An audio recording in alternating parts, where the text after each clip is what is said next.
Thank you so much for joining us for the 14th edition of Inbound Marketing Toronto. It's really awesome to be able to build a community around inbound marketing here in the Toronto area. And for tonight's event, we're actually going to focus on enterprise SEO.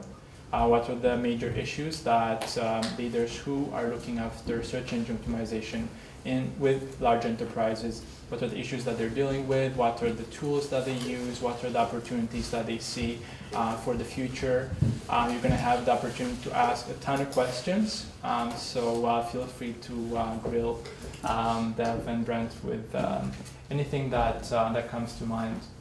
The meetup is sponsored by Powered by Search, an inbound marketing agency that I'm part of, as well as BNOTIONS. They're a mobile app development agency. They do a lot of work around innovation, and they're actually very kind to allow us to use their space today. The hashtag for the event is InboundTO. You're actually going to be able to ask questions in person, but you can also tweet them out. We're going to have a wall of questions, and we're going to pick some of those throughout the evening. Cool. So I'm Brent Chaters. Probably been in the search field for longer than I care to admit, at least a decade. Working from everything from a technical side all the way through to a marketing side. I was with HP for more than 10 years. Went to the consulting side. Some of our clients were John Deere, Target, Chrysler, so like big enterprise. And had the opportunity to see some of the really unique challenges that come out as well. When I was on the Target account, it was right when they were moving away from Amazon, so setting up new platforms, new systems, and trying to figure out how do they scale and what do they need to do. So definitely lots of interesting conversations, and I've done everything from push the button SEO all the way up to managing teams. So more than happy to answer questions you guys have. And he also wrote a book, which we're going to be doing out today. And my name's Basu. I'm one of the partners at Powered by Search. I've been in the SEO industry since it's fairly young, since I was 16. It's been about 10 years now that I've been in the industry. I've worked I started out as an affiliate marketer, and I moved from there into agency side positions, in-house positions. I used to work at Microsoft, and that's where I finally learned that big companies need SEO. And sort of since then, what I'm mostly involved in these days is growing Powered by Search, and especially our enterprise business. We work with clients like FedEx, Allstate, Remax, for example. So really large, complex, challenging and type of companies where their search is a big focus for them, and they're looking for scalable solutions to be able to grow their search and customer acquisition globally. Cool. And myself, I'm the marketing manager at Powered by Search and organizer of the Inbound Marketing Toronto meetup. The way we're going to approach the rest of the evening is we actually are going to encourage you to ask questions. There's a few questions that I'm going to start the discussion with, but beyond that, you can tweet out your questions, and you can do that by logging into the Wi-Fi network. You will go to BNOTIONS guest, and the password got erased from the board. Horse camp. I believe so. They have an affinity for Or horses. actually, no. When you're trying to get on the internet, you're gonna have to like their Facebook page, I believe, and that's gonna let you get onto the Wi-Fi network. Yeah, that's actually a pretty good idea. So we'll take just a minute to.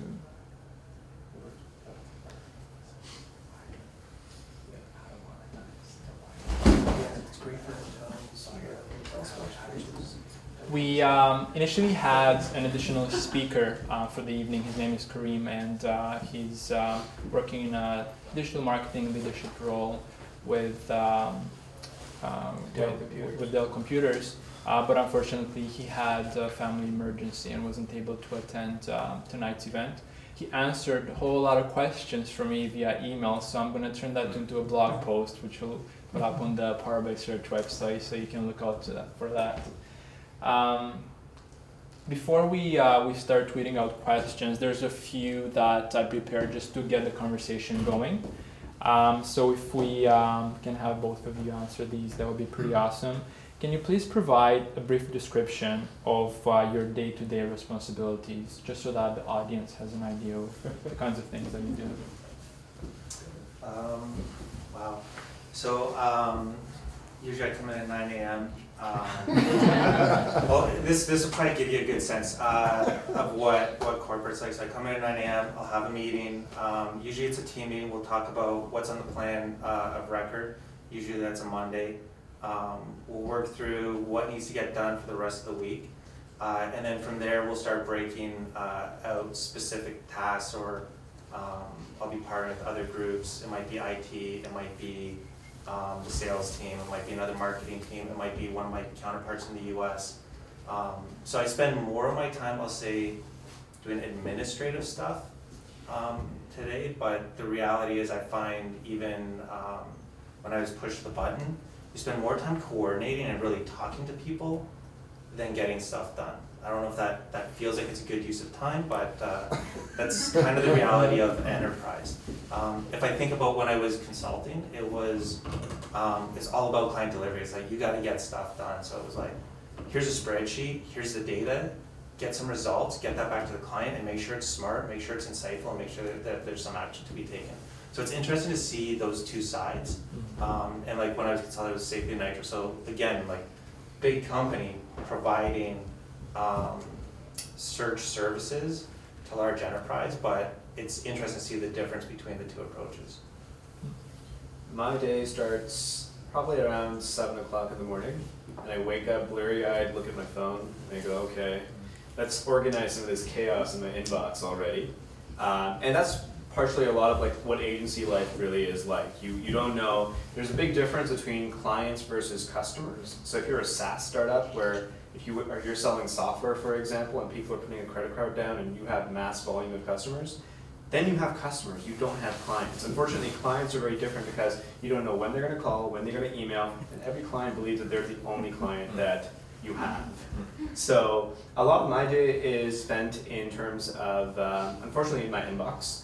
Usually answering email, delegating it, growing our company, doing a couple of sales meetings, for example, getting together with our team, planning for the week, of course, planning deliverables, catching up on deliverables that were not completed on time, for example, and then building processes with my business partners as well. So it's really a hodgepodge. No 2 days are exactly the same, except for the fact that every day is very, very busy, of course. But it's a great role to have. It's a great job, and I love it because it's always changing.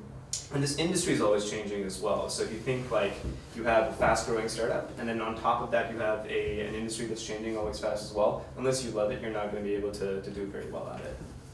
What's the favorite thing that you get to do every day? Favorite thing? Having a little bit of time to basically learn something new and get my hands dirty, putting it, getting back into the trenches. Because that's what I think one of the differences about us as an agency is that when I started it, I was an SEO first and a founder and a business person later. Mm-hmm. So I got into the industry as an SEO and had 1 or 2 clients as a one-man show. And eventually there was too much work and I had to hire a second person. And it just grew from over there. But still getting my hands dirty, learning something new, and building processes, I love doing that. Cool. That's cool. Just building on the question that Anna is asking, what are your favorite enterprise SEO tools? Are there any tools that you really enjoy using? Are there like 3 or just speak to that? Take out the word enjoy. And I can start with that. I think every tool has its pros and cons. And when I was at HP, Site Catalyst, for those who don't remember, Omniture was bought by Adobe, just to date myself a bit. So HP was the 4th client, I think, for Omniture at the time. So I've been a heavy Site Catalyst user for quite a while. And I've watched them come out with a variety of analytics tools. My go-to though is almost always Excel, because I pull in different data sources, so SiteCat might be one. I actually loved what Google did with Google Analytics. I think that was very smart. It made analytics, say, more accessible to a lot of people. So for those who haven't used Site Catalyst, it's highly configurable, highly powerful, but you have to be like a super geek to really know how to use it, to really get what you need out of it. Whereas GA, it's almost like set it up and let it go. And it'll get you some decent insights to start. Then you've got your webmaster tools, and a couple other data sets, but Excel is ultimately where I go to, even from an enterprise perspective. It's just accessible. Yeah, I couldn't live my life without Excel either, and some extra plugins in Excel, for example, such as there's one that you can all just download. It's called SEO Tools for Excel, and it's developed by a guy called Basu. Free tool, great tool to be able to pull in SEO data straight into Excel. Specifically enterprise tools I like using, okay, so there's one called DeepCrawl. They're based out of the UK, and really cool software to be able to understand all the different pages on a website. So let me explain for some of you who may not have used or worked on an enterprise site before. Enterprise sites have tons of pages. So imagine like you want to crawl Best Buy and you want to know all the pages that are on there. You can only go so far. You can't even really look at their sitemap and basically figure out all the pages that are on there. So you need some software to help you out in doing so. In the small business space, you might be using something called Screaming Frog, for example, which is a very decent tool to get crawling done. But when you start getting into the enterprise space, you're dealing with like millions of URLs. Something like DeepCrawl can really help. And what it does is it helps you basically understand the hierarchy of a particular website, helps you understand where they have errors, for example. So if you're a web developer and you want to understand where they have broken links or images that don't have alt tags, because that's important for image optimization, DeepCrawl will help you figure it out. Now, for the truly geeky ones, I use something called grep, which is basically a tool for analyzing server logs. And what it does is basically, there's grep, there's another one called Splunk as well. They sound funny. Zero Linux guy. Yeah. Yeah. So, you just basically, server logs are basically these little fragments of information left behind by when you access a particular website. It gathers all sorts of data about you, basically. And it's not just us as people who access websites, but Google and other online software have these things called bots, basically. And little robots continue accessing websites and downloading stuff off them to understand more about them. And a server log is basically like an entire diary, essentially, of everybody who's ever tried accessing your website and what have they downloaded and what they do, for example. So you can analyze server logs to really understand all the impediments in an enterprise website. Often in enterprise SEO, trying to fix things is often about making sure that your technology is configured properly. It's about messing up less than it is really about building a lot of links or doing a lot of content marketing, for example, because often just the size of these sites is what gives them a lot of traffic. So yeah, those two, but Excel I could not live without. That's cool. What would you say are, do you have time to read? And if you do have time to read, what do you like reading in terms of websites, books? So I do have time to read. What's relevant for you guys versus what I get to read. So right now, I just had a baby I didn't, my wife did. About 5 months ago, so I'm spending a lot of time reading about children, and I've been criticized for the book about, I think it's like 50 experiments you can do with your baby. Which is it is actually a great book, and I've learned a lot. From a technical side, I've been reading a lot of e-consultancy stuff. I find they have a lot of good stuff. Marketing Prof sometimes has some interesting stuff. I've been reading the Moz website for years. O'Reilly, they tend to put out a lot of really good technical books. What I found is, from when I first started to where it is now, reading books not as much, because I find the technology changes so quickly. Like even when I wrote that book to what it is now, I'd say probably half of it's probably relevant. Just when you think about the things that have happened in the search space, where Google is now taking away your ability to look at search keywords and what sort of information is passed over to you. So now you have to be a little bit smarter about what your source is to pull it. So if I was to think about that today, I'd write it differently. But a lot of it is just websites. I regret when Google took away the RSS reader as well. That was my biggest source. Was I just find different sites that I loved and would pull them in. 5-year-old Blind Fiverr. Yeah, 5-year-old, yeah. Love that one. Yeah. I don't know what else is out there. I'm sure we probably read a lot of the same stuff. We do probably. So I don't have a ton of time to read. So when I do my reading, it's usually on a mobile device for content consumption, as opposed to if I'm on my computer, I'm usually actually doing work. Like anything that's larger than 10 inches in terms of the screen is reserved for doing work. If it's smaller than that, then yeah, typically I am reading some level of crowdsourced information. So Feedly, which is an RSS reader, it's a pretty good replacement for Google Reader. I'll subscribe to different sites over there within online marketing and inbound marketing, for example. So Moz is a great place to go. SEO.alltop.com used to be a good place. SEO by the sea.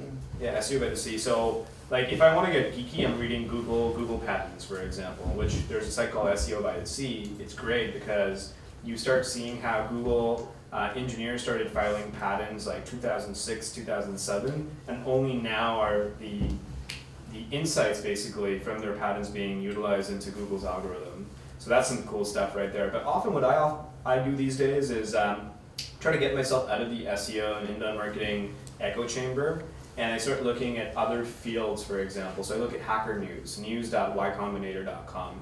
You start seeing all these developers talking about the forefront of new web development, for example, Node.js, Angular.js, for example. These are different coding frameworks and methodologies, basically. And you start thinking about it from an SEO context and go, these technologies are going to build the next frontier of websites and web experiences. How is that going to affect search, right? And we know that our clients are going to be talking to companies like BNOTIONS, for example, to build those experiences. Where do we play a part in that value chain, for example, to make sure once the amazing web experience is built, that it's built in a way that acquires traffic and converts well as well, and those types of things, basically. So yeah, whenever I'm reading, it's usually on the phone, but I try to go outside of typical inbound marketing and SEO, because when you work in the industry for 10 plus years, you learn, I mean, I would say there's a diminishing return on how much you learn by reading the next, how to do content marketing properly. The other thing, I mean, like, what I find is I'll walk into a conference and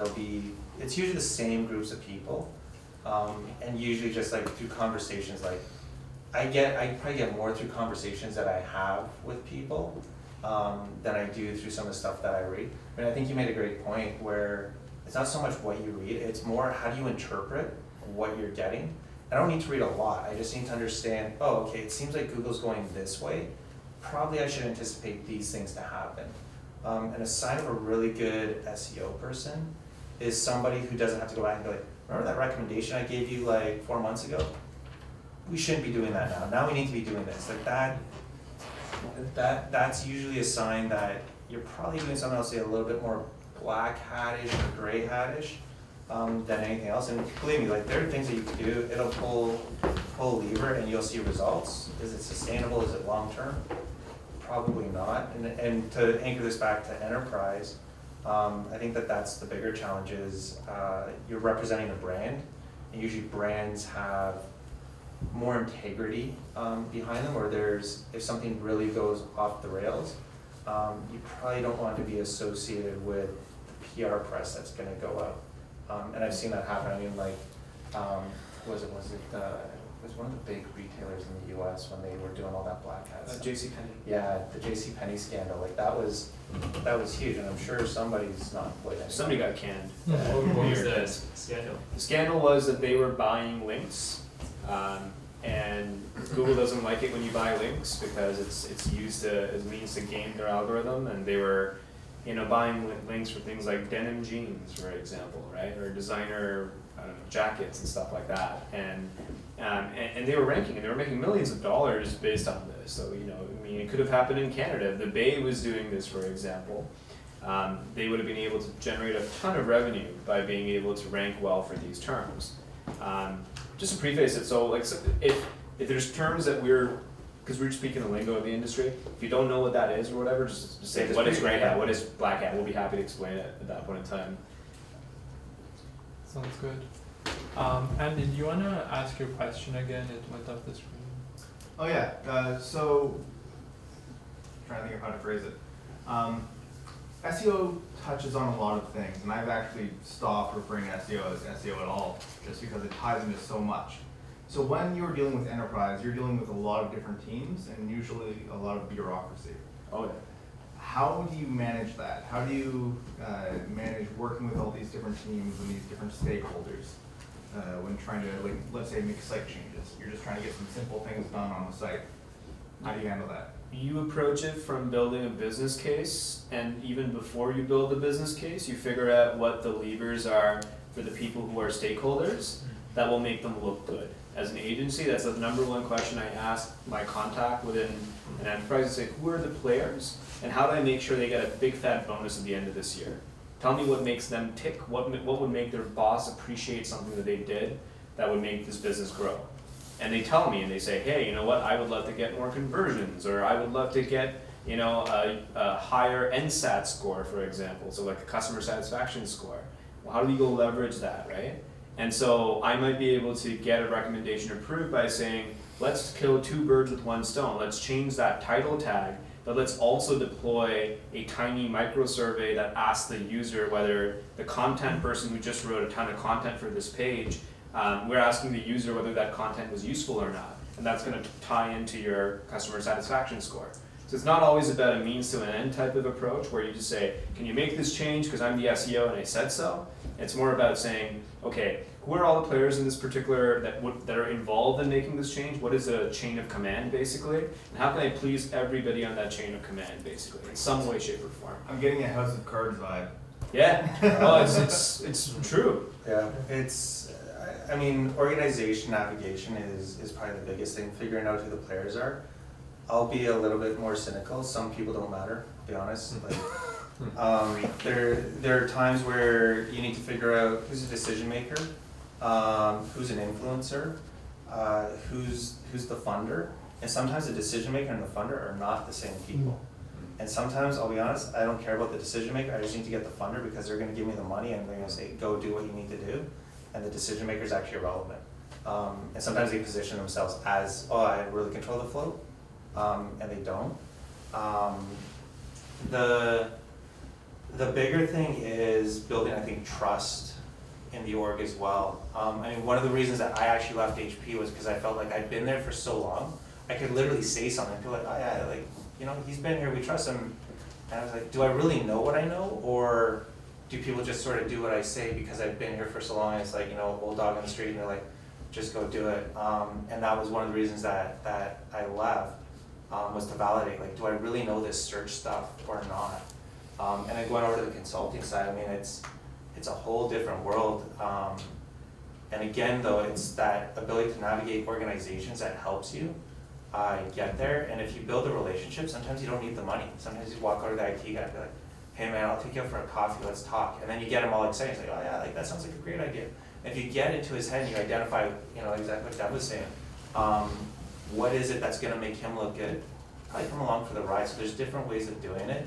The most, I'll say, awkward one, I'll share some great stories here. So for those, do you guys know who Avinash is? Yeah. Okay, so Avinash is Google's evangelist for analytics. And way back when I was at HP, we were having some internal challenges with our VP. He was insisting on the website look sexy and look cool and look hip. And the things that they wanted to do were at odds with the best practices we wanted from an SEO perspective. And they're doing exciting things like Ajax and transitions and sliding. And they're like, oh, like this is how people want to interact with stuff. And we were not able to move because the group that was the design group was influenced by this agency that we had dumped a lot of money into. So my boss called up Avanash and said, hey, we'd love you to come in and do a little spiel for a small select audience. So we had our VP and 3 or 4 directors, and then myself and my boss. And Avanash came in, we called the Avanash bomb. Because he's basically like, who came up with the idea of a black website because it's cool? How many millions did you pay? And obviously our VP is sitting there, he's like, that's my idea. And so I'm sitting there, I'm looking at my boss, and he's just like, this is not good. Because Avanash is just like ripping apart the site. And we're like, it's kind of, we're hoping like this is gonna go one of 2 ways. Either we're getting fired or we're gonna have a really meaningful conversation after this. Fortunately, it was the later. But it was bringing in this third party who really had no stake in it. He wasn't getting paid for it. He was just some dude who came over from Google and unleashed fury, and they said everything you're doing is crap. You need to start over. You guys are wasting millions of dollars, and you need to be smarter, because all that matters is the ability to have a functional website for people to complete the tasks they need to do. And it's kind of, the message was received, but then everybody spent the weekend working and having meetings with the VP about what are we going to do to course correct. So not always the right approach, but it was effective. We looked at doing it, again, when I went to the consulting world for a client, and Avanash was like, I don't really do that stuff anymore. I don't know if it's because at some point it went bad, but he has done that. I know he's done that at other large corporations. He's gone in front of CEOs or other large or other high-ranking execs. He calls them hippos. It's Highest paid person's opinion. Yeah. Deal with them a lot. Yeah, and he's very friendly, really awesome, but straight shooter. And he just puts it out there, and it's the kind of best. like boom, done, and My then he hero. walks out, and then you deal with the aftermath. We get called in a lot for similar things. Like 2 days ago, I was in Memphis to meet with a client, and there's a part of the meeting that I was in where there was somebody else calling in from Dallas, and this is a Fortune 100 company, and that person on the phone was just at odds. They were like, no, we can't do this, we need to delete pages off our site, it's too hard to manage, I don't have the time in the day. And so they literally wanted me to do an intervention. Like, imagine me just saying, like, stop, talk to the hand, right? And it's hard when it's one thing to come in as Google and do it, but when you're an agency on retainer and one of your clients or client contacts is saying, talk some sense into this other guy over here, and you have to do it in the most diplomatic way possible, man, you gotta have some people skills over there at that point in time. You just grow it over time. And often what ends up, I see what happens in-house is that the SEO team in-house is always duking their heads with like the marketing team or the design team or the IT team. It's always the freaking IT team, because they never have enough time to get any of your stuff done, where they always take your requests and put it on the back burner and say, we got more important things to do than SEO, right? So that always ends up happening. So yes, it is a little bit house of cards. You gotta know who to talk to and how to get it done. Cool. Matthew, you had a question. Would you mind sharing it out loud? Yeah, my question was, do you have any creative ideas for getting enterprise clients to sign 5-year agreements with SEM? Are you talking retainer? Yeah. Good luck. I say that because when I used to sell it, everybody wants a retainer. The first thing is become trusted advisor. Once you become trusted advisor, retainer almost becomes irrelevant. And don't just be the trusted advisor to one person. Make sure you have 2 or 3. Build a good network with the right. Again, it's org nav, right? Get the right relationships. If there's VP not in your title, why am I talking to you? Like, again, I don't want to sound harsh, but if you're trying to sell, don't waste your time talking to some junior dude, because he's gonna end up being like a time suck, and it's not gonna be a great conversation. So develop that executive relationship. And I spent, when I was selling, I spent more time taking people out to coffees and playing psychiatrist to them than anything else, right? Like you guys probably are living it, but to get that 5-year commitment or even retainer, it's Well, I guess my question is, like, you see some of the publicist groups and, you know, some of the marketing agencies get these 5-year, you know, marketing agreements, and I'm not seeing it yet happen. The creative Yes. agencies do have that, you know. So I'm just going, what are they doing that they get those, you know, So the they get way CIBC on 5 years? Like, what do we need to do to convince them that we I need don't- we need the same program? I don't think you'll ever get it if you just sell search. You have to sell digital More. as a whole. Yeah. And that's why they get it, right? Like publicists going in, they're like, look, we're gonna give you all this stuff, and search just happens to be a pillar. Like when I was selling it, analytics, like that team exploded. I started with a team of 8, I left with a team of 40. We're on track to have a team of 100, Wow. 120, and that was within like 16 months. So like that's the type of rapid expansion, but analytics speaks really well to the executives, because now you're talking about, oh, what kind of impact am I gonna have on your business? And by the way, I have some really smart dudes who can measure this and tell you how I'm gonna grow your business year over year. And they're like, oh, I kinda like that. But I'm gonna bring in some creative guys as well, because those creative guys can help you solve this brand issue that you've got. And I've also got some great strategists who are gonna give you that 5-year vision of where you need to get to, and this is why you need to evolve, and this is your from and to. So it's, I like that a lot. So I you're, think it's you're- in tools. It's about 5-year vision. It's not about a 5-year agreement, because contracts don't mean anything. That's right. yeah. Contracts don't mean anything at the end of the day. Yeah, you gotta have Yeah. that. Yeah, a marketing plan for 5 years. Yeah. Let's take Lily's question over here. So, what is the biggest objection when you're trying to convince a client that an investment in SEO is worth it? Okay, well, I can take that, I guess.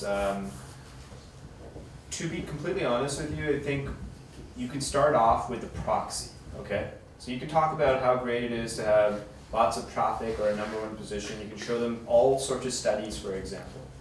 And to the most stubborn client, they will not move.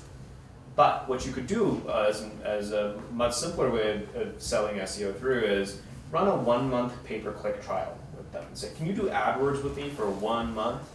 And they'll do it. And it's like crack cocaine, because the clicks will convert, they'll get the phone calls. And that is why the PPC, the SEM industry is so huge. That's why SEO gets a 1/5 of the budget, maybe sometimes a 1/10 of the budget that paid search gets, basically, because it is crack cocaine. It's a direct response model, right? But after you do your month worth of SEO, you show them the numbers and say, these are your actual numbers, right? Now, your click-through rates are never going to exceed over 5 to 8% in paid search. Like that's a really well-run paid search campaign if you're doing that. You say, what if I could get you a 34% click-through rate?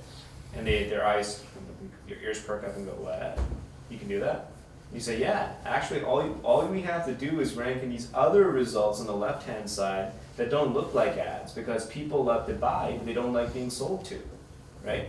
And at that point in time, they're more interested because they've already seen the business impact of a smaller, shorter trial program, and now they're interested in understanding the mechanics of how to rank organically. So, once you show them, if you go from a workaround approach, I find that to be effective, because the biggest problem in SEO, whether you're doing it for small businesses or the enterprise, is the long wait.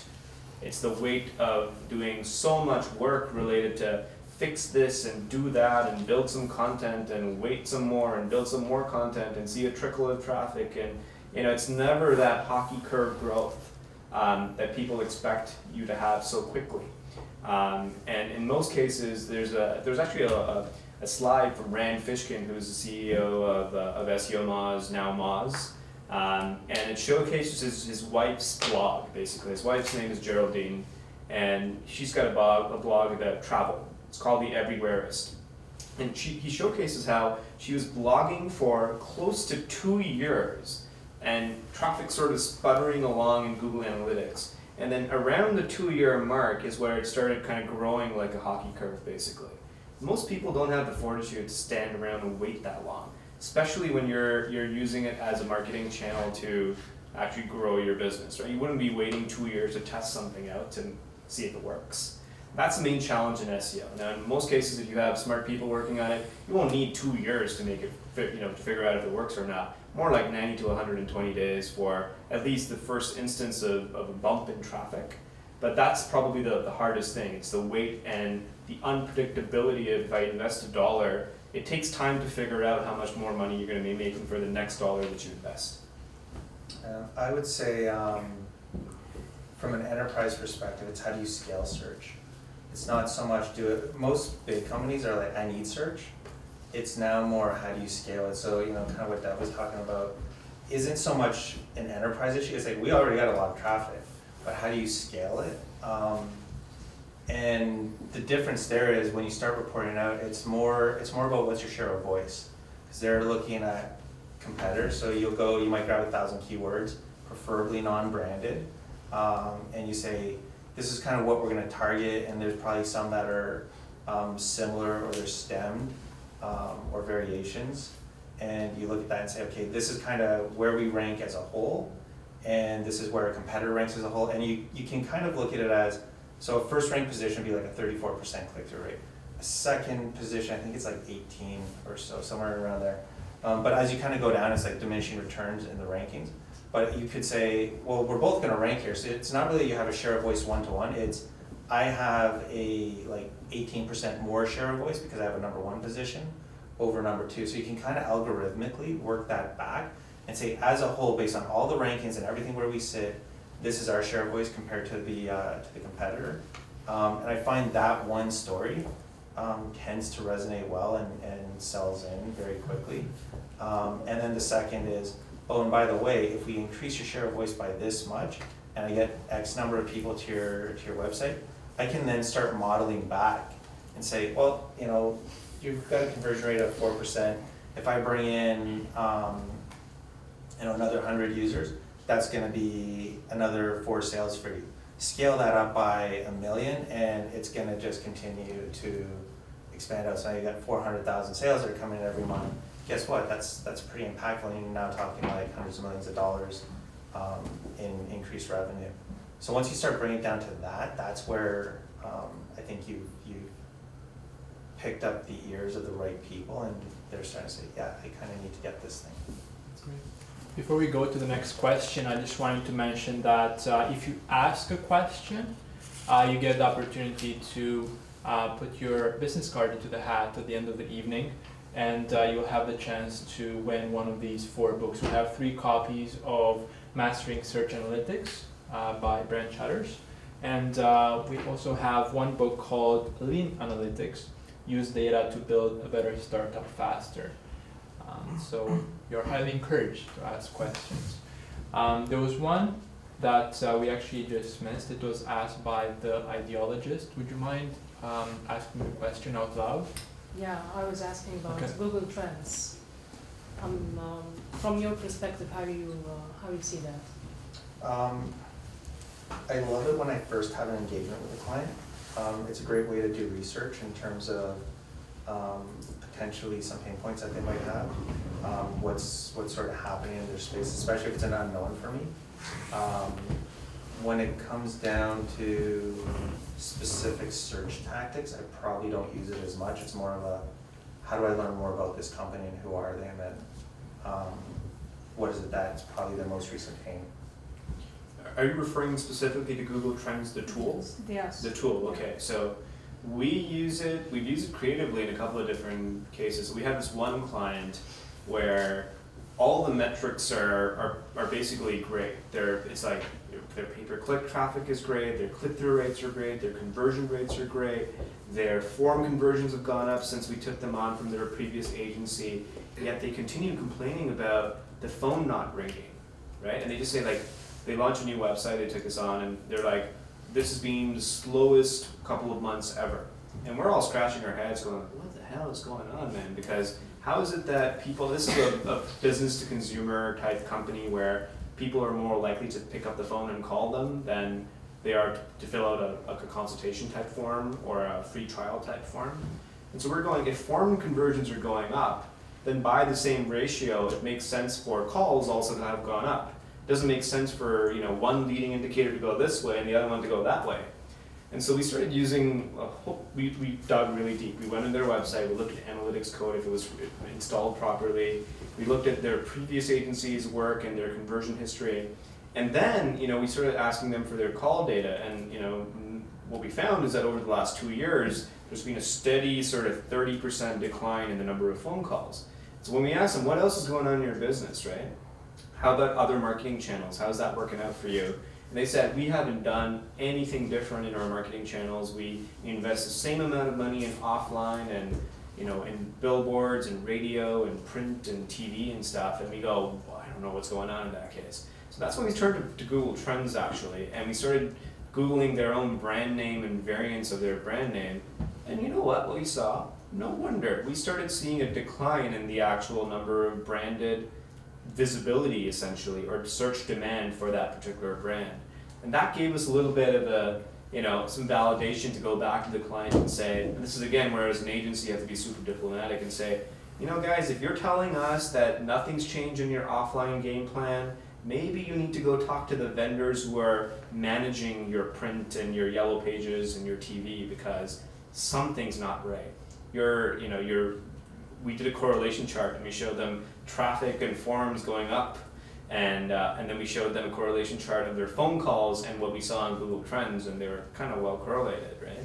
So that's one of the ways we saw Google Trends to be useful to us. It's not very useful from a day-to-day basis. We started looking at it and go, what kind of content can I write and stuff like that? It's not very useful for that, but in this case it was a good validation exercise for understanding how important a brand really is. And it doesn't lie, because it's actually a proxy for the number of impressions, like just how many people are looking for you, basically.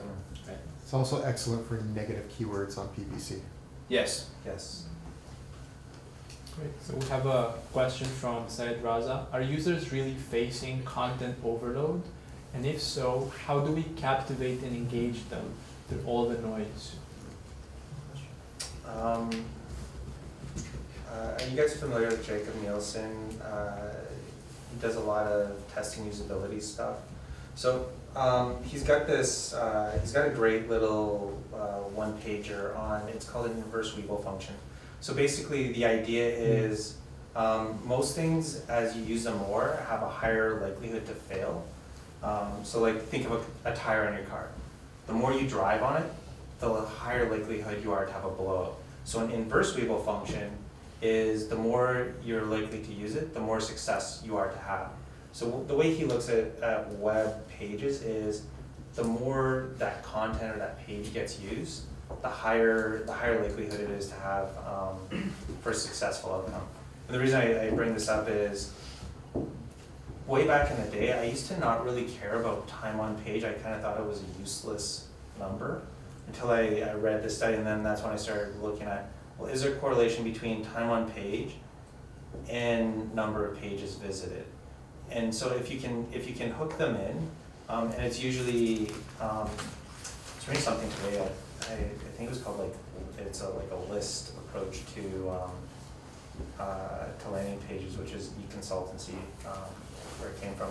But it basically starts out with, identify the value of your product first, and do that up front. I think sometimes we clutter the pages too much, but if you think of like just simple pages, like a clean headline, don't worry about the imagery, position the product, and then eliminate any sort of barrier that they might have to getting to task completion.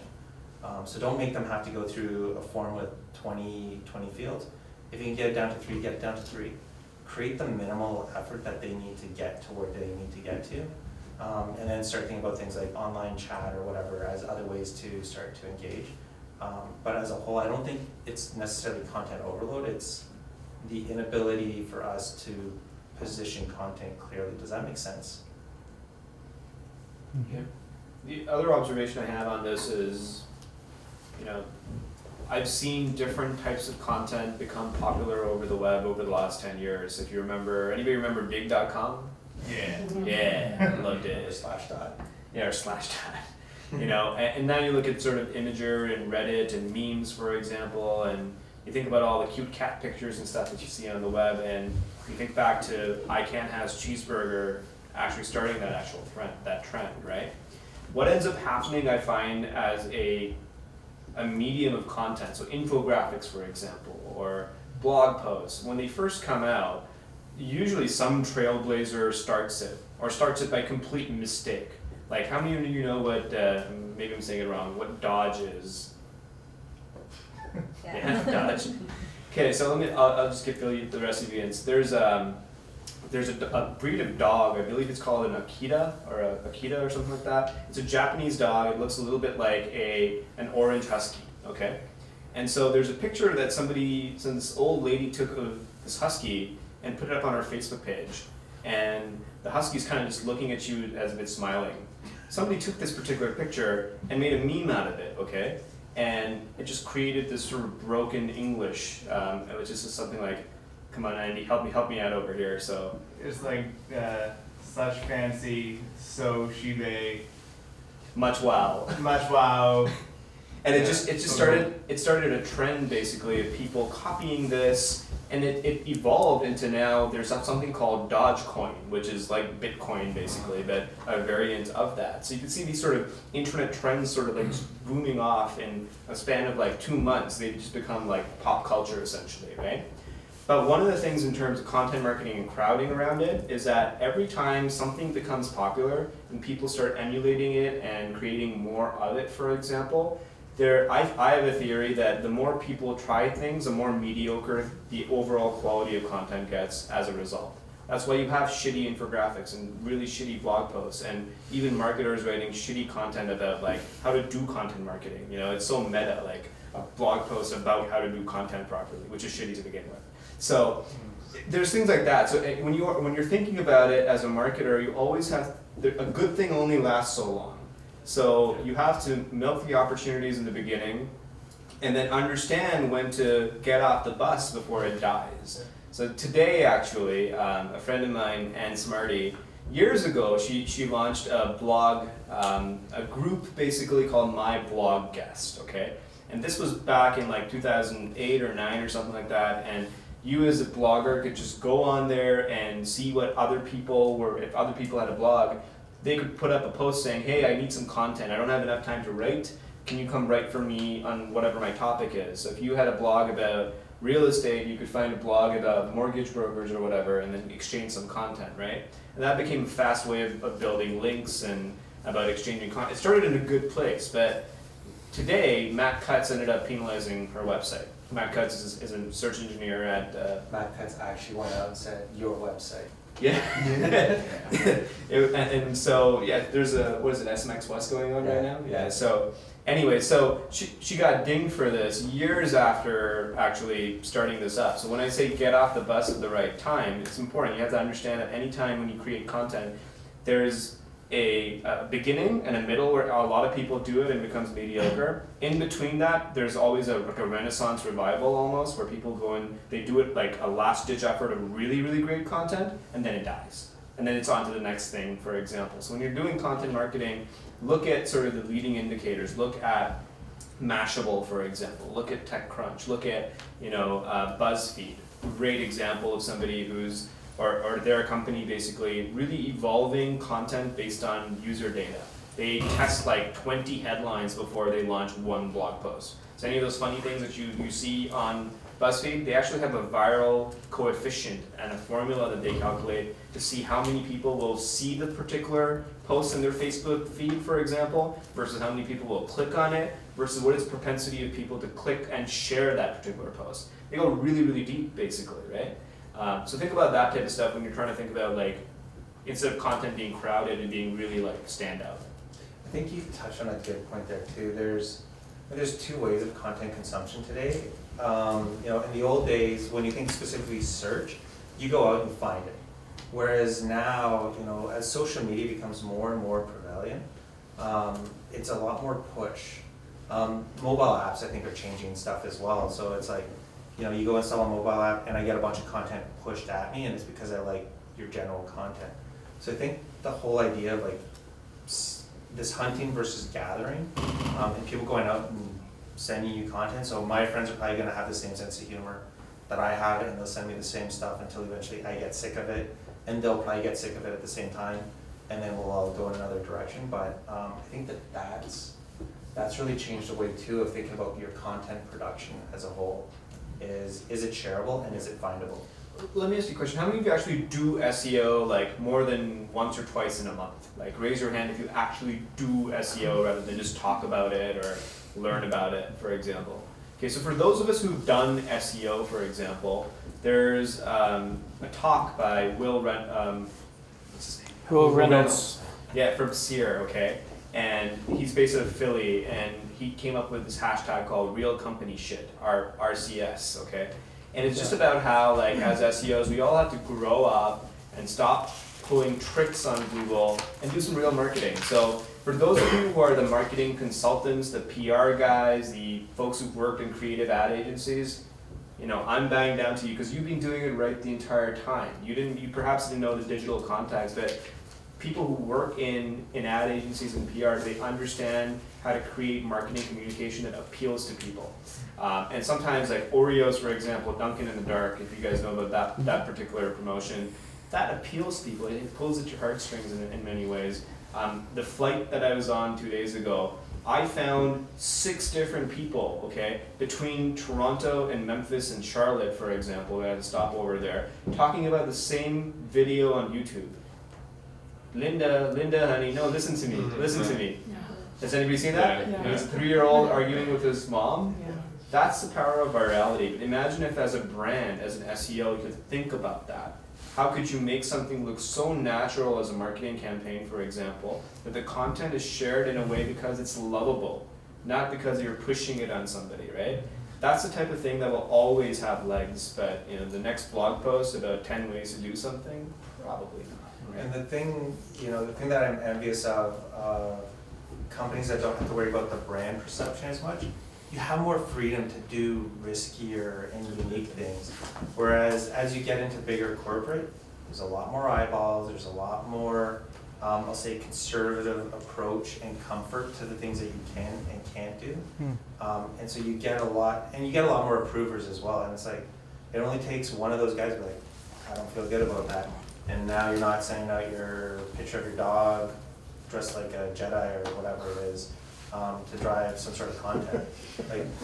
But the small company, they're gonna be like, hey, let's try dogs today. You know what? Ostriches sounds like a good idea. Like, you know, they're going through the animals or whatever the hot topic is, and saying that up, and it can be a little bit more risky because you're not worrying about your brand perception. Now it's like, oh, you're the ostrich company. Like, no, you're, you know, this bigger brand. So that is the value or the opportunity you have.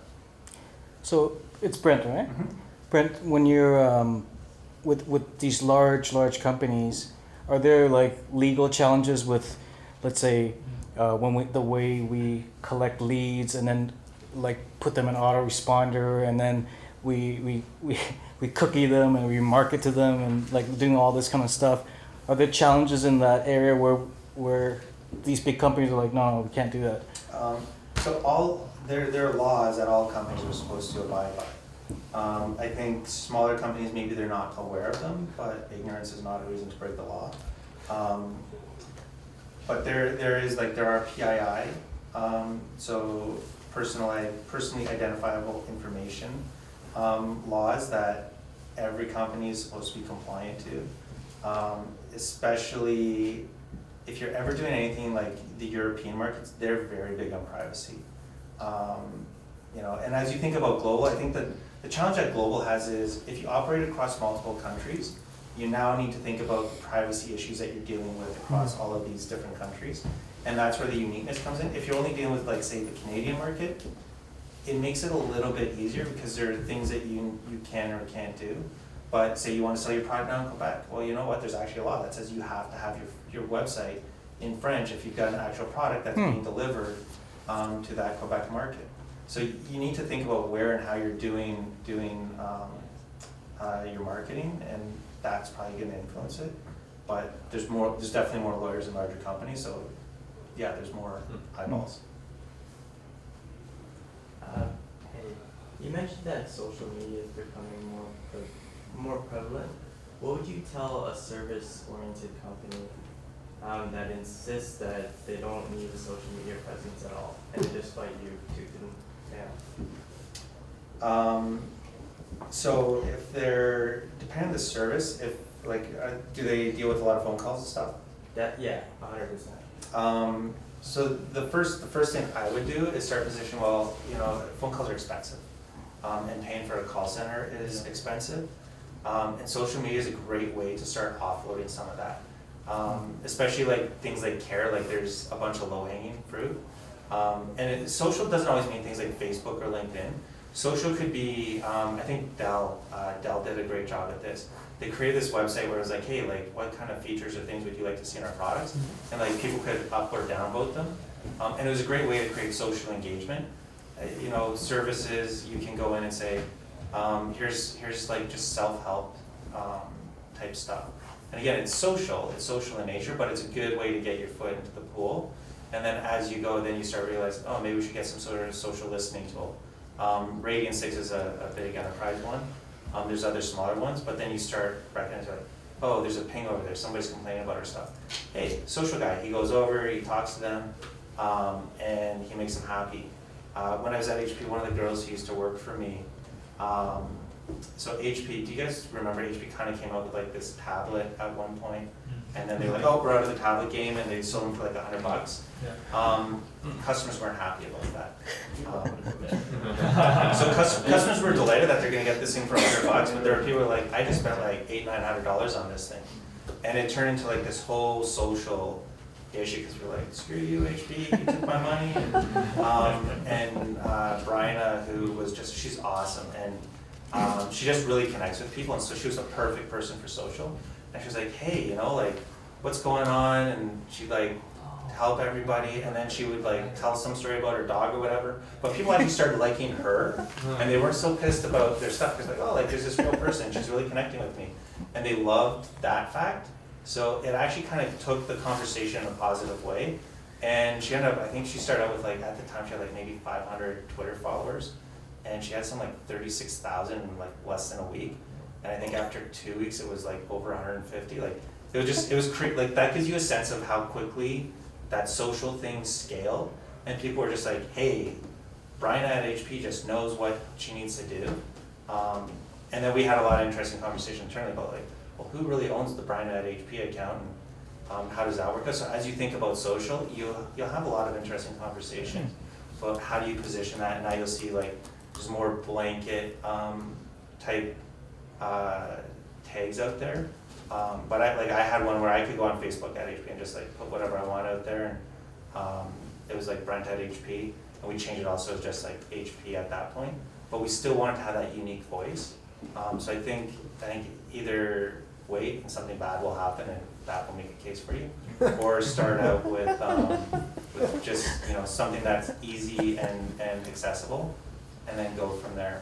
And it's usually just one person. You could do a lot of this stuff in your during your coffee break. Just go onto Facebook, say, hey, I'm gonna set up a page. It takes 10 minutes. Twitter account, 5 minutes.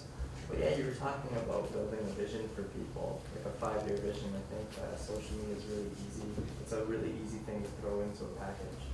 Totally. And so if you're going to build out the 5-year vision, think about how does that fit into your overall digital strategy. So it's not just social, it's going back to search. Where does search come in? What's your website? What are the things that your website should or shouldn't do? Do you want to have digital content? Should it be video? Should it be imagery? Should it be things that people read? Do you want to do podcasts? So think about how all these things come together and how you want to string it so that you've got these different touch points. But that's what that 5-year vision should be. It shouldn't just be, hey, here's my social 5-year vision. Here's my digital vision. An integrated 5-year vision, basically, of how everything ties to everything else. I had so when I went down for this trip, I had an hour-long session just on Google Plus adoption at this company that we're consulting for. And they do Facebook, they do Twitter, so they have the lady who does their Facebook and Twitter in their room. And they don't do Google Plus because it's back at the bus, and they kind of go, what's the point? It's just a bunch of geeks on there anyways. Like, there's not real people on Google Plus. It's all those fake people with those fake Gmail accounts. All the Googlers. It's all the Googlers, basically, right? So I had to go through and talk about it for an hour and just talk about all the different opportunities that are there on Google Plus that these other social media networks don't necessarily allow. You have a great replacement for GoToWebinar in Google Plus Hangouts on Air, right? You can take that content and put it up on YouTube, create a transcript for it, Now you've got a repository of video content that, you know, on your hour-long webinar or whatever.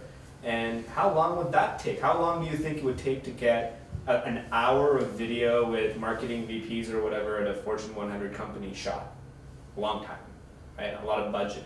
Whatever agency would have pitched that would have charged quite a bit of money for that, right? So there's this interplay between starting with something that might be inherently social that then turns into a content repository that's evergreen, that can not only build community but also build social signals, which helps your search. And it's always like, you know, I play a lot of this sort of the leg bone connects to the hip bone, and it's like you go do one thing and you see how it impacts so many other things, and that's how you build your 5-year vision and say, let's get the basics right, let's build some, you know, initial seed type postings essentially over here, and then connect it and cross promote from different areas of the brand. I'd actually like to anchor this back to probably 2 other questions that were asked. One, how do you sort of sell in search? And 2, what do you read? So one of the things at Intuit that we've really brought into the culture, it's called Lean Startin' by Eric Ries. Yeah. It's really popular now with like Harvard Business Review and a lot of that MBA set in terms of a way to think about entrepreneurship. But the core message is, don't worry about the big picture. Like often where people get held up of, be it search, be it social, be it whatever, is, oh, I have to have this huge win and I have to have this big vision. The reality is, go out and test this thing first. Do something small. We call it a 1 pizza team, so it's basically a pizza should be able to feed this number of people and nobody goes hungry, so it's usually about 3.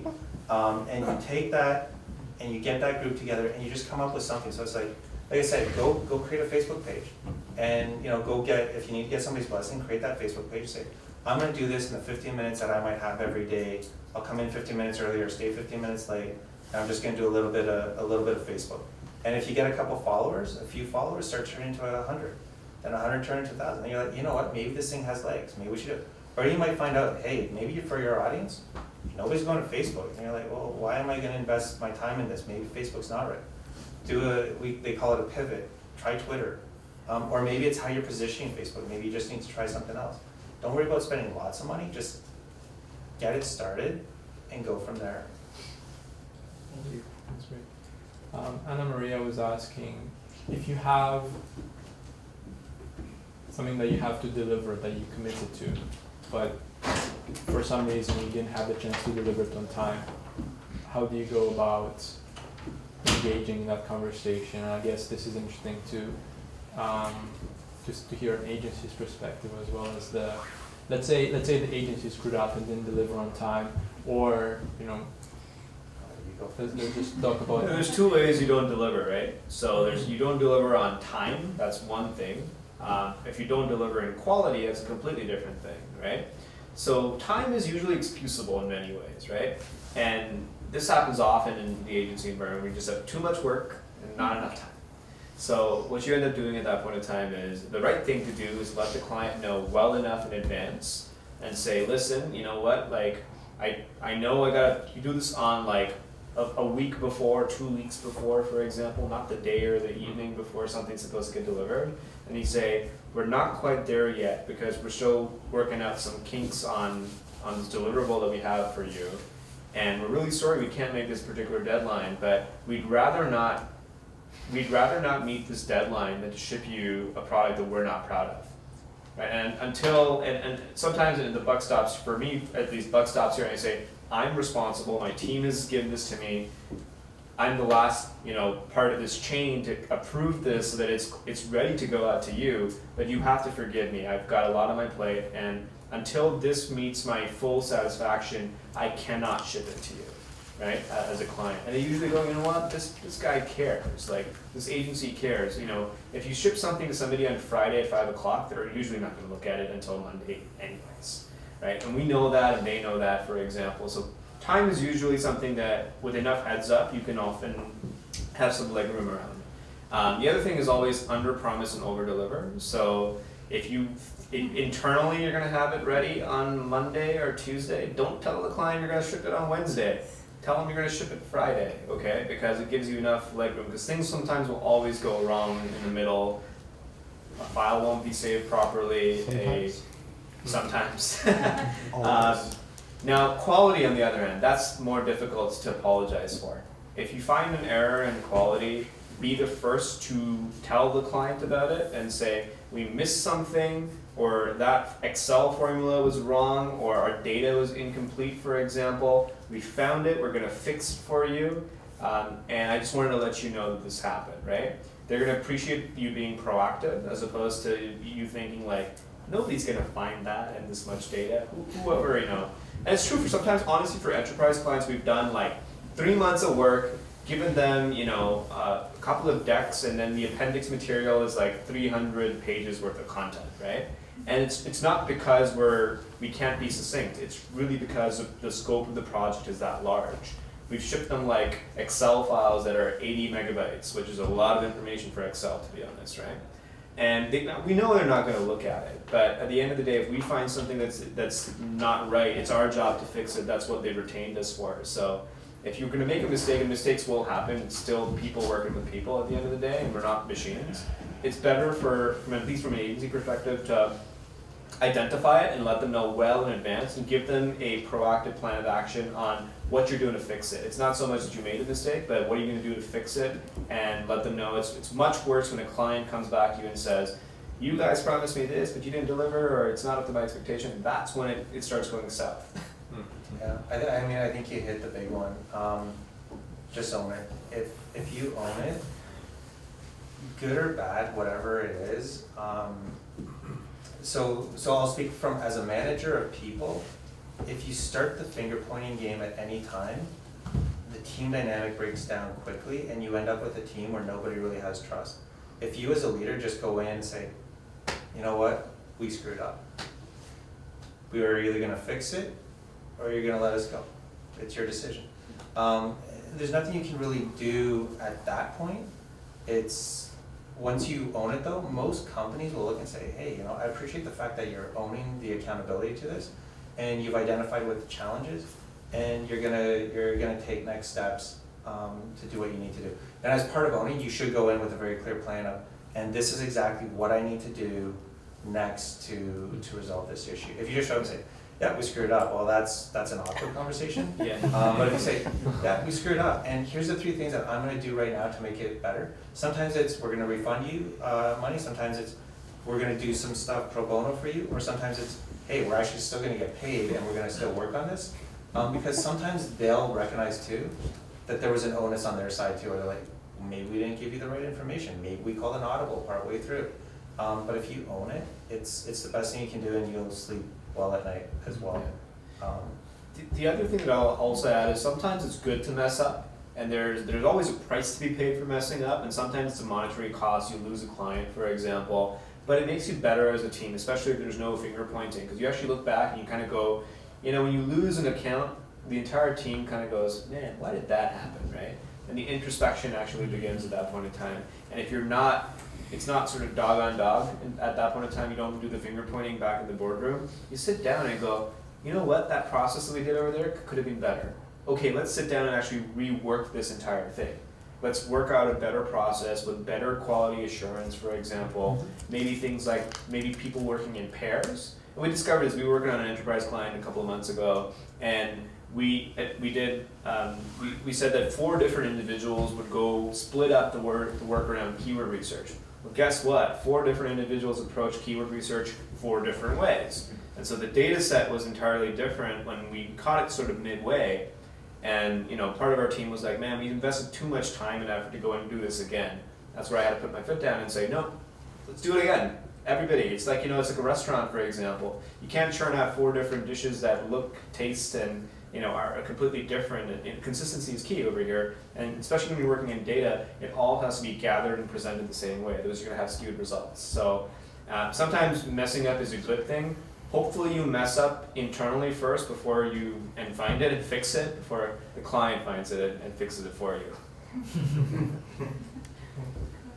Frederick, did you want to ask your question out loud? Yeah. Personally, I'm doing a lot of research, including in inbound marketing. So, for example, on your website, on the Power Search, I'm involved and engaged. I mean, I downloaded some white papers. So obviously got my email address. but also obviously I won't be one of your clients because it's a personal interest. Yeah. And also in business, sometimes the feedback you can have on internet, it might be from the people you are in contact with, but maybe not the decision maker. So it's not the business engagement. So okay, so I can answer your question. Okay, so Frederick, when we started running these events, okay, we didn't do it as a means to grow our client base. It was not a client acquisition activity for us. It was just that we looked at one of the main reasons why people who work for us came to work for us. And the number one place where we found recruits and hires were from people who usually were the smartest people wherever they used to work before, and they didn't have enough learning opportunities, they didn't have enough like-minded peers to work with. And so they looked at us, they looked at our videos and blogs and stuff like that and said, you guys have a pretty good culture where everybody seems to be like in a really open environment and they can learn from each other. And so we poll people like every sort of like once in a while, we'll check in and say like, why do you choose to work for us, you know? And they say, I want to be around more people like me where I can learn stuff, right? And there's a free exchange of information. So we said, why only limit that to people who work at Powered by Search, right? What if we did this and shared knowledge more freely, and it wasn't just us talking, but we bring in, you know, really great people like Brent, for example, and we've had lots over the last 14 months. We've had like a whole bunch of people from everybody from people who work in politics to legal to small business, for example. For those of you who've been here in a couple of times, for example, you've probably seen that. So when we have your email address, yeah, we actually know a lot about you. We know what pages you visit on our site, how often you visit, where you come from. We've got marketing automation software that if we were evil, we could target you in a different way, right? We could send you with these emails saying like, who does Frederick know that we could possibly mine as a client? We don't do that because at the end of the day, we don't think there's a B2C or a B2B. It's like human to human, you know? So if we do a good job over here and you feel like we know what we're talking about, you know somebody who knows somebody who knows somebody who might want to work with us, right? We don't care about the analytics of that second, third, fourth degree of separation because frankly we're pretty busy, to be honest. But aside from that, we just believe that, you know, if we share the knowledge well, then it might come back and help us out in the future, right? If nothing else, it builds us a good brand. So we don't really see it as a B2B versus B2C, for example. Just more like human to human. If we share good knowledge with people who come out over here, hopefully they appreciate it, and someday in the future they pay it forward. It doesn't even have to be paying it forward to us. Just spread the knowledge to somebody else, you know, right? Does that answer your question? Yeah. It's also just about reach, actually. It's reach, and it's the other thing is that inbound marketing as a term is still like, it's only taking off in the last 2 years, okay? HubSpot, which is a company that started the term, like they started using it in 2003 or 4 or something like that. And then like for like 8 years, it was a dead term. Nobody referred to it as nobody cared about inbound marketing. Everybody referred to it as SEO. Only in the last 2 years when Google started changing and they started slapping, you know, marketers for the traditional definition of SEO is when people woke up and said, oh yeah, what if we did marketing the right way, right? I think this question is still relevant for Brent though, because in the corporate space, there is like a personal versus business context in how you deal with your network and your friends and. I mean, even for me, it's like I like the concept of network. I mean, just seeing all you guys together, we have a common interest, and that's why I'm here. Like it's got nothing to do for me to sell more books, believe me, I'm not going to retire off of that anytime soon. It's more an opportunity. Like I love the dialogue, I love the conversation, and to be able to facilitate some of it, and also for me to be able to give back, I think is what I find rewarding for this. But what I've also found too is through business, like I've worked in several different companies, and you develop those relationships, and while you want to separate business from personal. My current employer, I mean our country GM, I used to work with him at HP, and that was one of the big reasons why I decided I want to go to Intuit. I left a great opportunity with great potential for promotion, because I really like working with you guys, and that's the blend of like that business and personal and creating those relationships. And I get random things on LinkedIn where I'm like, oh hey, like could you take on this one? I got a baby, I don't really want to deal with this search stuff. But now I might reach out to Deb and be like, hey man, like are you interested in taking on these guys as a client or something, because I'm slammed. And he might say, yeah, or he might be like, no, too small, but he might pass it on to somebody else. So it's not just about what are we driving for business, it's what's the community we You want to build build. your circle is trust, right? Just like you've got a friend circle that's really tight, for example, and you have other people that you just know and are acquaintances. I think your business circle is just an extension of that, right? But it's still people working with people, so. Anna Maria, did you want to ask your question out loud? Yeah, I'm curious. You say something in the beginning about users, and I want to say again, which one is the best one? I mean, the dominant users.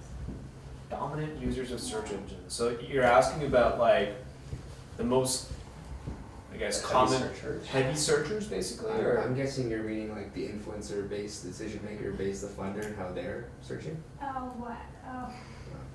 I'm not very well with my English, but I will try. So, which company using your services? I mean. Oh, like what kind of companies use your Yeah. services? Okay, so it runs the gamut. Okay, we've got companies in insurance and in real estate, in shipping and logistics, for example, lawyers, dentists. We have like SME clients as well, for example. There's a guy, like it gets really obscure sometimes as well. We have one client who, you know what asphalt sealer is? Okay, I'll explain. So, so here in Canada, when we have our driveways, the black tar, it's called asphalt basically. So sometimes your driveway ends up cracking, okay, just because we have winter and it expands and contracts and it ends up cracking. So if you're a do-it-yourselfer, like you have just one of those guys who are like, I'll take care of my house, I don't need no contractors, for example, you might go out to like a Canadian Tire or Home Depot and buy what's called asphalt sealer, okay, which is literally like you pour it in and you kind of pave it, and at that point in time you're done.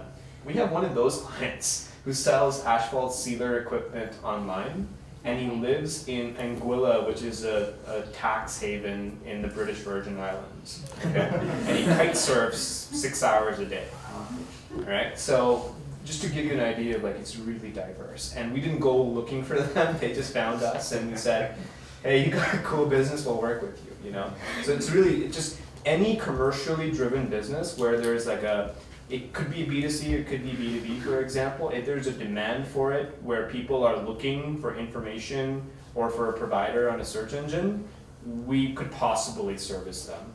What we don't do is we don't service certain industries, for example, like my rule is if I can't tell my mom about it, I won't work in that industry. So there's some just like, adult, pharmaceutical, gambling, that type of stuff, like we stay away from typically, but there's a big industry for that too. Like I know a bunch of SEOs who deal just in poker games and forums and stuff like that. They make millions of dollars. Big dollars. Big dollars, yeah.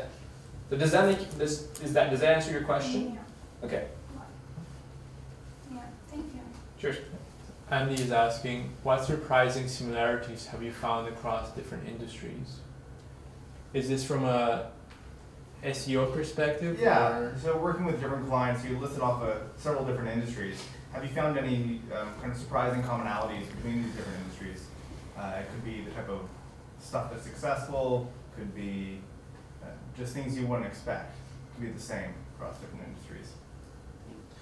Okay, well, I can tell you that there are some common things that make companies successful. It's when they have clear, understandable websites where things are easy to find and the flow of the website, the user experience is super apparent.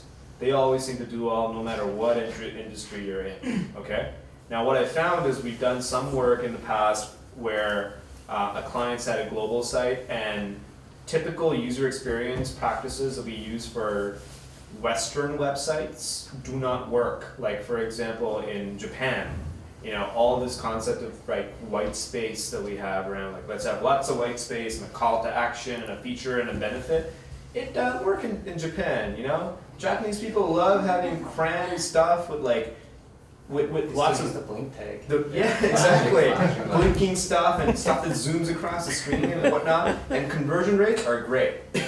So that I wouldn't have expected. I found that in I found that with the number of industry, it wasn't so much an industry commonality, but as I started doing more international SEO or global SEO, for example, I understood that people across the world are very different. And it gave me a unique appreciation for what I think is right is not globally right. It's just right for whoever the audience that I'm most comfortable with, which is here in Canada and North America usually, right? But even in, you look at like English-speaking country like the UK, for example, they treat things differently in the way their conversion process works, how websites are usually structured, for example. Sometimes there's not as much content as North American sites have. And then there's other things I've learned, such as you know, working with the Canadian counterpart of a US corporation, for example. A lot of the website content is just a duplicate copy, and their version of localization is like Canadian spellings. Right? Right? And I've seen this happen time and time again, for example, and that's not the way you talk to a unique audience. So those are some things I've learned along the way. Things that are going to make websites successful no matter what is good UX, lots of pages, for example, dedicated to like a unique keyword, like so having concept what I call preferred landing pages, where content really is king and it's very functional. Things like frequently asked questions, you know, they're broken out and like that tap long tail search, those are always great as well. Websites that use live chat typically I've seen convert better, those types of things. But they're like, you know, these are common regardless of industry basically. Yeah. I think if you break it down, you know, again, things that you want to read about outside of search, I would say think about things that are focused on human psychology. Because what you'll find is most people are pattern-based. I would say like most of the time when I used to consult, the biggest conversation we'd have is what habit are we trying to change or break? And either it was an internal habit or a customer habit. But you're creating some sort of change. And so anytime you're going in, you're going to create change, and that's probably the biggest commonality no matter where you are. And then how do you manage that change? And there's the internal change, and then also the external perceived change. But read up on like human psychology, why do people do certain things? Neuro-linguistic programming, another great thing of, you know, if you position certain words in a certain way, there's higher propensity for people to take action or are more malleable to suggestions.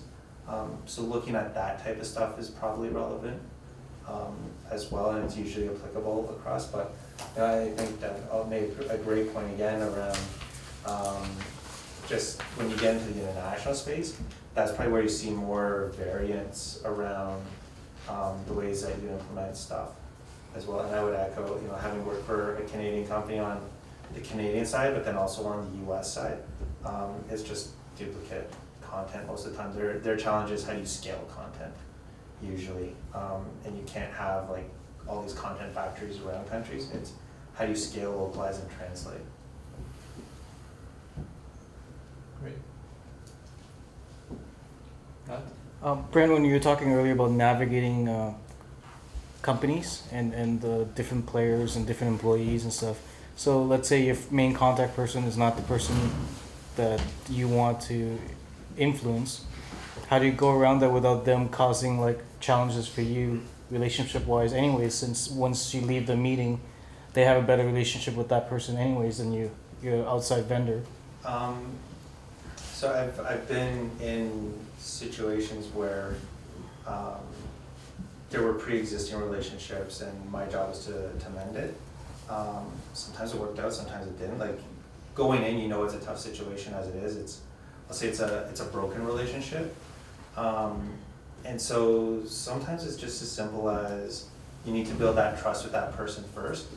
You know, when I said sometimes they're not important, sometimes you have to spend the time to build that trust. And then you can say, hey, you know, would you mind making an introduction to whoever? Just being usually that direct usually works out fairly well. The other one that we did use sometimes awkwardly was, and this isn't applicable for everybody, but my boss would walk into a place and be like, oh, hey, I want to introduce you to somebody, and he'd like hand off my book, he'd be like, yeah, this guy wrote this book, and most of the time he'd be like, oh, should I read this? I'm like, no, actually I got the author here. And that was like, we kind of had like this play to get in there. But even without that, like when I was the guy leading in, and it was like, sometimes you have to partner up, like if you're trying to sell through, partner up, and sometimes you kind of have like the good cop, bad cop.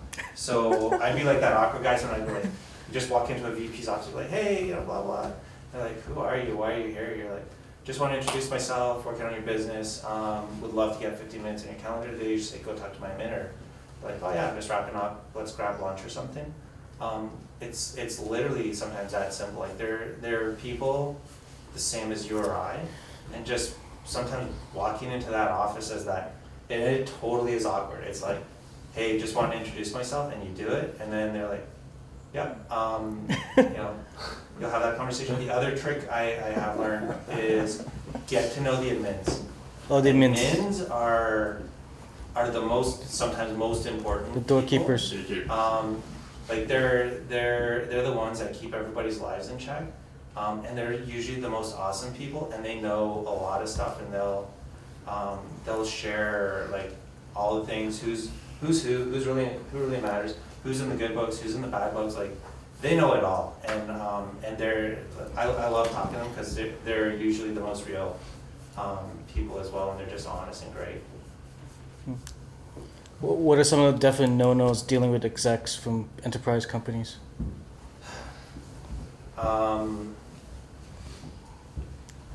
Try and know your audience. Try and do a little bit of research. LinkedIn is your best friend as well. Like when you think about, you know, both navigating, but also you're going to talk to. If you go to LinkedIn, try and get a sense of who it is that you're talking to, and then avoid certain things that could be awkward. But we also, like, going in, we would always try and like lead it towards a positive conversation. So it'd be like, so with my old boss, like he was from Cincinnati, we were going to meet somebody else, they were from Cincinnati. And so we were trying to lead into, oh, like doing an introduction, oh, where are you from? Oh, Cincinnati. Oh, and then he would go into this whole spiel about, oh, you know what, like the Cincinnati five-way is? And I'm like, what the hell is he talking about? But it's like this like spaghetti and chili food or whatever. So they bonded over that. And once they had that, it was like this connection was made. So it's more, don't worry about the don'ts, focus on the do's, and if you kind of get the sense, like read your audience, and you're, if they're uncomfortable with something, and it's usually like subtle cues. Like I tease our country GM where he's like, I'm not comfortable with that, but that's your way of saying don't do it. Like, you know, he's never gonna say no, don't do it, because he's great, but you know, when he says uncomfortable, I'm like, I know I probably shouldn't be doing that, but he'll let me go do what I need to. But learn to read those subtle cues. If you can pick up the subtle cues, you'll figure out organically what to do or not do. Thanks. One final question, and this one comes from Lily. How does your approach to SEO strategy vary for different industries? For example, the asphalt company versus a software company. Okay, I can answer that. So we actually have clients in both industries. So the asphalt company talked about, but we do fair bit of software as a service, consulting work as well, retainer-based work as well. So ultimately it starts with some common things. So you want to understand a lot about what makes your client's business work. So you spend the initial period not preaching SEO or anything. You just sit down and say, tell me more about your business. Like, how do you make money? How do your clients find you? What are the top 10 questions your customers ask you, for example? So you really take on the student role in the beginning, right? And you ask them to tell you everything they can possibly tell you about their business. And you say, like, if they're like, why are you asking me these questions? Well, you say, well, because I want to understand your business. If I don't understand your business, how the hell am I going to be able to market it, right? I mean, I wouldn't even know where to start, for that matter. And this is more and more important. Like in the software business, for example, we've had clients who operate SaaS companies, but they get like literally 60% of their leads through doing events, which is weird, right? You assume the software company will have a very mature inbound marketing program or paid search or whatever, and then we have another client, all they do is LinkedIn white papers and LinkedIn advertising, and that's like their biggest source of leads around, and they're still a software as a service business. So start by asking the right questions, and then once you've gone through this discovery process, basically, we often do customer discovery as well. So what we'll do is basically say, hey, can we pull like the last 3 months worth of your opportunities or clients that you've just converted. These are people who are fresh and like only have they just now started working with your software. Can we ask them a few questions about why they chose you? And we're gonna ask them questions about why they chose you, what kind of things did they Google, what were some of the competitors that they were thinking about as well, for example, what they like and not like about the competitors. And it's all like a discovery exercise, is to be able to understand what kind of pages on their site do they need but they do not have right now. What kind of content should we be writing that they don't have right now, right? What kind of listening station should we be setting up on social media? What are the pain points that they solve for their clients? So it's different because it's software, but it's actually no different than Asphalt in many ways, because the pain points are just the difference over here, right? The pain point here is my driveway is cracked and I need to seal it. The other one's like, I'm losing efficiency or productivity or something's taking too darn long and I need some software to solve my problem. So that's ultimately where the value exchange comes from. So yeah, I think there's not a lot in terms of the way we approach it differently from that initial standpoint, but then once you identify the market, the content you develop, the budgets, what networks you go to, all of that changes, of course. So like if I was selling, I don't know, women's handbags or something like that for a client, handcrafted handbags, and I might choose Pinterest, for example, as my social network, right? Or if I was selling wedding invitations, I would definitely be on Pinterest. Like I spent a lot of time on Facebook and Pinterest marketing it. Probably a little less time on Google, to be honest. You know, I think that's a much faster way of reaching women through that particular social network, where that virality factor of sharing something that's great is built in. And the demographic is just right? Well, I got married like last year, and I remember my fiance at the time, my wife now, was like on Pinterest all the time. She was repinning stuff and dresses and wedding invitations, and she was like, hey, what do you think of this? And what do you think of this? And like 8 out of 10 links that she'd send me through email or Google Chat or whatever would be Pinterest. So I kind of piqued my mind as a marketer, going like, if I ever have another client that exclusively targets, you know, a female demographic, that's the network I want to be on, right? With the Asphalt guys, it's different. There's actually forums they talk about, like homeowners talk to other homeowners. There's not a homeowner social network. There's so many boards and forums they talk to each other on. And so, you know, the advice would be, get in there, get your social media person into this forum and start talking about Asphalt tips even. Don't push product, right? And then once you've done that, maybe put in like a media buy on that forum and say you're sponsoring the section related to Asphalt discussion, and do both.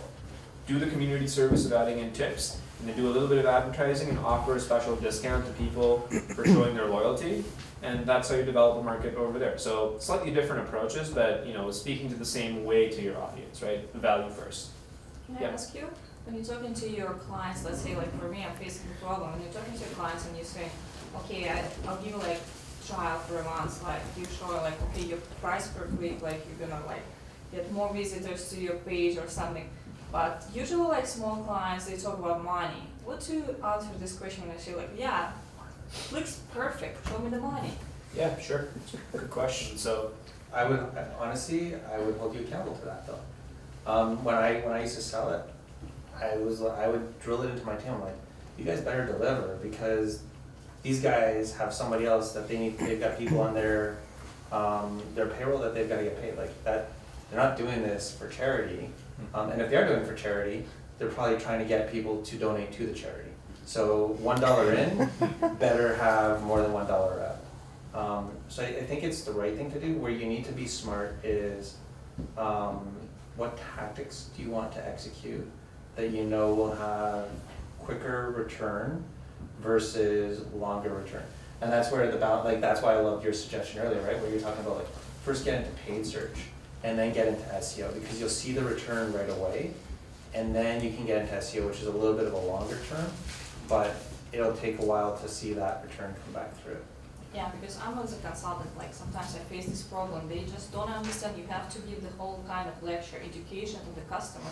What is all this buzz about, right? What's you gonna get in the end, the long term, the short term, right? The people, they simply don't know, right? Yeah. What is the benefits of searching at something? They like. Do you ever get that question about like, why does this cost so much? Yeah. Do you know why people ask why something costs so much? It's because they don't know what the factors are and understanding what it should cost. So they just default back to whatever market pricing is, for example. So, you know, there's a guy called Zig Ziglar, and he's a sales trainer and one of my heroes in terms of sales. I learned everything I know about sales from this guy, mostly through audiobooks on my way into work when I was like 18 or 19. And he has this sort of analogy of like cost versus value. And it's a story that you should check out on the internet. It's about when he bought a bike for his son, basically. And it was a cheap bike, right? So like imagine a $100 bike and a $200 bike. And the $100 bike ended up, you know, in the first month, something broke and he had to fix it. And then something broke again 6 months later. And finally, you know, something got rusted and like actually, you know, his son got hurt. Versus a $200 bike that his neighbor bought, for example, nothing ever happened to it. It just worked great the entire time. So, you know, you ask your prospect, for example, what are you more concerned about, cost or value? And they ask you the question, what's the difference, right? Cost is what you pay, value is what you get.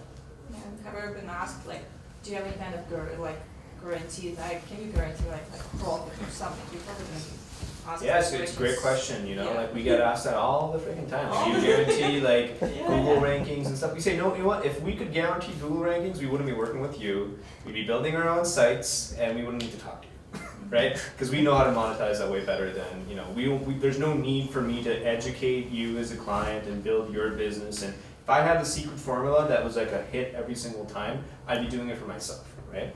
But it's a lot like saying like, I'm gonna hire an employee, for example. What is the guarantee that the employee that you've just invested time, money, and effort in is gonna pay off for you? You don't know, right? Nothing's a given basically in business. You have a hypothesis, you test it. Most of the time, hopefully it works and you have a successful business. If it doesn't work, then you learn, you pivot, you move on, and you hopefully don't make the same mistakes twice, right? So there are no guarantees, but to Brent's point, you have to be accountable. So you don't make promises you can't keep.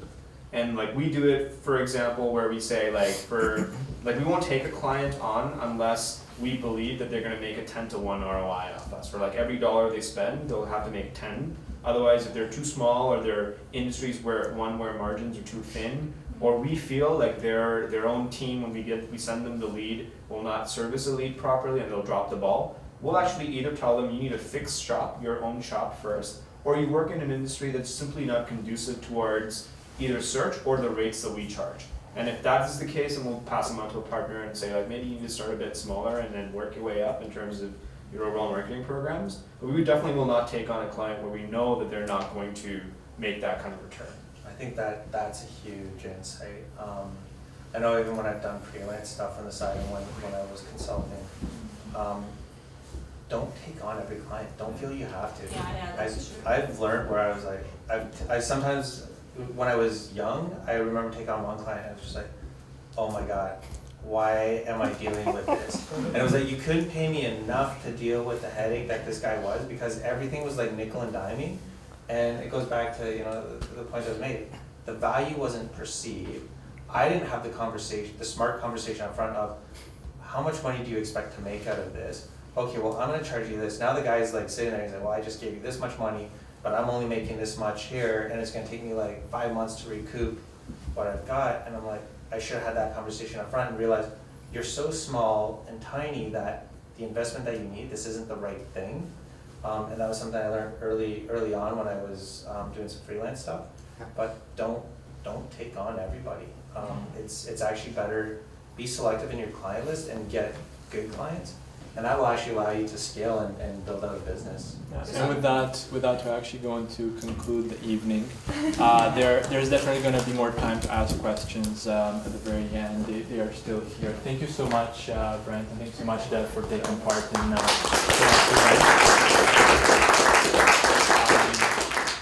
I would love for whoever asked.